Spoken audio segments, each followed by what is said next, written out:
ॐ जयन्ती मङ्गला काली भद्रकाली कपालिनी दुर्गा क्षमा शिवा धात्री स्वाहा स्वधा नमोऽस्तु ते।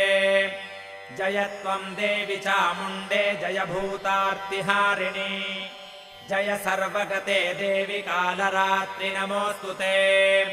मधुकैटभविद्राविविधातृवरदे नमः।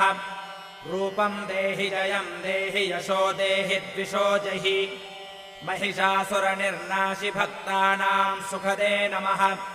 रूपम् देहि जयम् देहि यशो देहि द्विषो जहि रक्तबीजवधे देवि चण्डमुण्डविनाशिनि। रूपम् देहि जयम् देहि यशो देहि द्विषो जहि शुम्भस्यैव निशुम्भस्य धूम्राक्षस्य च मर्दिनि। रूपम् देहि जयम् देहि यशो देहि द्विषो जहि